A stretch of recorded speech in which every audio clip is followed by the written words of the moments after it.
సంగారెడ్డి జిల్లా సదాశివపేట పట్టణ పరిధిలోని ఉగాది పర్వదిన సందర్భంగా పురపాలక సంఘం ఏర్పాటు చేసిన శ్రీరామ కళామందిరంలో ఉగాది పంచాంగ శ్రవణ నిర్వహించారు. ఈ కార్యక్రమంలో సంగారెడ్డి ఎమ్మెల్యే చింతా ప్రభాకర్, పురపాలక సంఘం కమిషనర్ ఉమా, సదాశివపేట బ్రాహ్మణ సంఘం పురోహితులు, పట్టణ ప్రజలు పాల్గొని విజయవంతం చేశారు.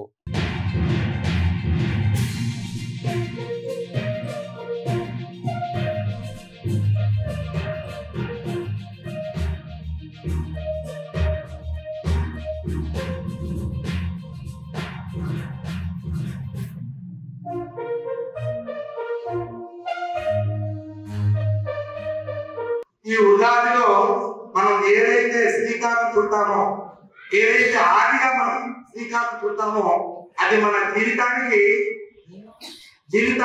మనకు ముఖ్యమైనటువంటి ఒక భావనలు కల్పిస్తుంది. ఏ కర్మ చేసినా, ఏ పుణ్యం చేసినా, ఏ వ్రతం చేసినా ఈ రోజు నుంచే ప్రారంభం ఉగాది. దీనికి కొన్ని మన పెద్దలు కొన్ని పేరు పెట్టారు. తెలుసు మనకు సంకల్పం చెప్పుకుంటే అమ్మగా సంకల్పం శివ హృదయ పెద్ద శుభేశ్వరే మంగళే నమస్తే నువ్వు అట్లా చెప్తావు. కొంతమంది చెప్తే పంతులు ఏదో కరెక్ట్ చిరునామా. ఆ చిరునామాను మనకు ఏ సంకల్పం, ఏ పూజనైతే అయితే చేసుకుంటామో దానికి మూలభూతమైంది ఏంటంటే పంచాంగం. పంచాంగం పంచభూతాలు మనం చూస్తున్నటువంటి పంచభౌతికమైన శరీరం, పృథివీ, అప్పు, తేజస్సు, వాయువు, ఆకాశం, ఇవన్నీ కూడా మనలో ఉన్నాయి.